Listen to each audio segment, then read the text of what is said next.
Boba branded, and for this video it'll be a little bit different where I do an audio voiceover of my review instead of kind of having just one giant clip of me reviewing live. So hopefully this turns out better. Anyways, just getting straight into it. Today I'm reviewing my mod of the Jango Fett 6-inch Black Series figure. This figure was originally released in a red and black box, and as you can see in the first image, he had a little bit more weathering on him, but it's the same head sculpt. Actually, I take that back. It might be updated, but in general, same helmet for sure. And then in the other picture to the right, this is the Gaming Greats version, the one I personally modded out. Same helmet and everything, same body, same articulation, different head sculpt though. I believe it's a little bit shinier. And then just to show, this was my problem with this figure, right?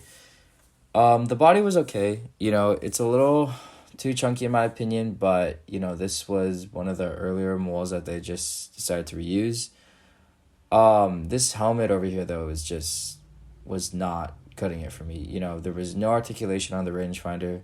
Sure, the first one they released, it had some weathering, but it still wasn't good. You know, like what's the point of having weathering if the helmet itself, the mold itself, isn't good?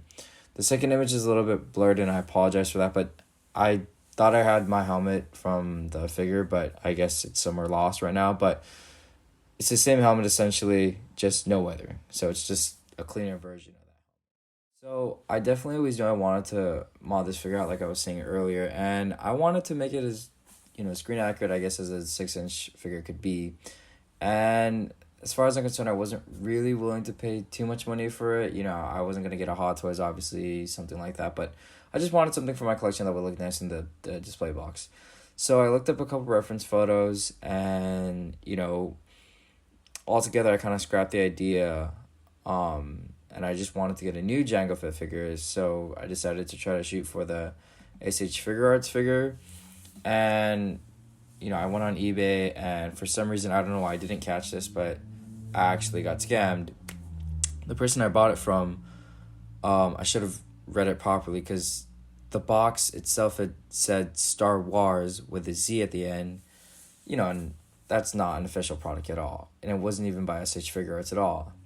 But, you know, I only found that out when I bought it. I didn't really want to send it back because, you know, it was cheap enough. It's probably why it was cheap enough. But the only thing, you know, the sculpt was essentially the same as the SH Figure Arts from what I could tell from photos. Paint apps were basically the same. The only bad thing was the articulation. Like, this thing had loose joints, the arms kept popping off, and then, you know, the head eventually kind of popped off as well. And so I'm sitting there, and now I got two Jango Fett figures. One is, you know, from the Black Series, and I do like the body sculpt for the most part. The helmet definitely needed to be better. And then the other one got ripped off on, thinking it was another company's brand, but it wasn't, but I thought the helmet looked better. So I decided to make a mash and kind of try to put them together and see what would happen.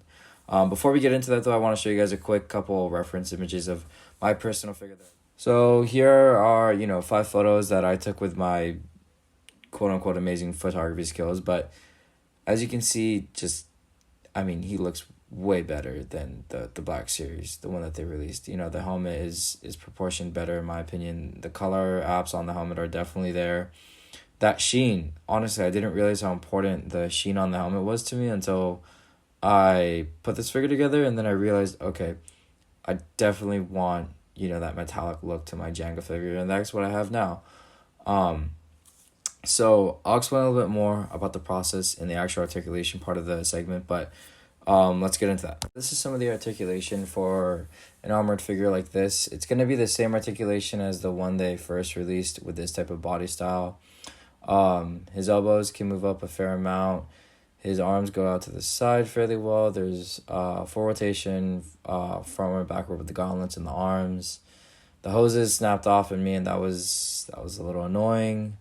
The knees go all the way back fairly good enough. They go forward well. They're a little stiff, which is good, I guess. The legs can move out good amount forward, side to side, back to back. And then the legs can split pretty well. There's a fair amount for an armored character like this. His torso section moves side to side, just like a standard Black Series figure. You'll notice, I'll show you guys right now, his head spins 360, obviously, but there's no up and down or side to side with that head. Right here, this is an earth magnet I bought off of Amazon. I placed one in there, placed one in the helmet. I had to Dremel pretty deep into that helmet to get it sit where I wanted it to. And then I also had to Dremel pretty deep into that neck joint, kind of cut a little bit off. But, I mean, come on. I just love the look of this helmet, the sheen and everything to it. And yeah, I mean, it sacrifices, but once it pops on, it pops on. May not have all the best articulation with the head, but for a display piece and, you know, from doing simple poses, it looks the part, you know. Just the coloration of it and everything, to the way it poses. I mean, this is the ideal Jango Fett until they release another one. You know, this is the one I want right now. Love the fact that his rangefinder moves, because there's a good amount of scenes, you know, in the Star Wars movies where his antennas go up and down when he's attacking Obi-Wan and firing at him and everything like that. So this is kind of that articulation segment. Not bad though. You know, I'm not gonna want to do any too crazy posing with him. He looks awesome in his box though. Definitely looks more fitting. This over here is just a simple comparison between the Return of the Jedi, Boba Fett, and then the what's it called, the season 2 ending Mandalorian series, Boba Fett, when he walks in and kills Bib Fortuna in Jabba's palace.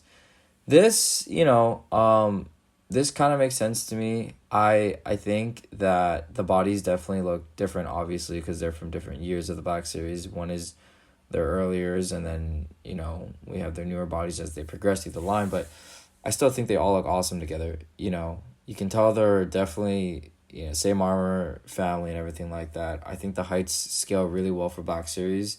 Moving on, I did a comparison with what I kind of want to coin as the term blue team.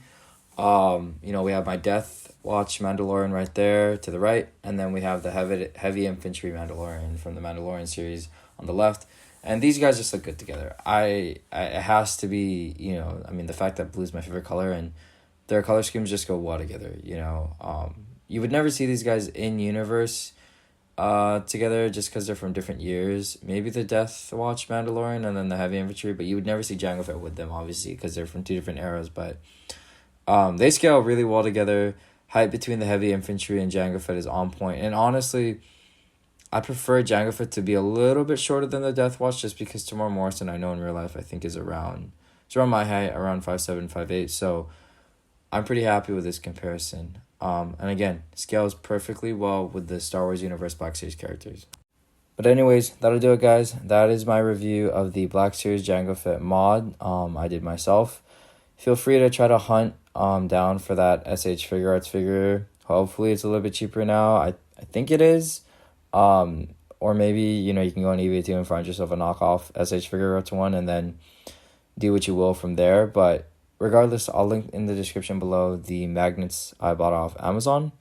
And you'll just need a little rotary tool. You know, you can buy one from Harbor Freights for like $8 or $9, I think, maybe $10 at most, to just Dremel into it a little bit more. But yeah, hopefully in my next upcoming videos, I'll get to show you guys a couple of the cosplay projects I'm working on, and then a couple of the cool things that I've modded out, repainted, you know, to make a little bit more Star Wars accurate prop wise. But anyways, we'll run it out.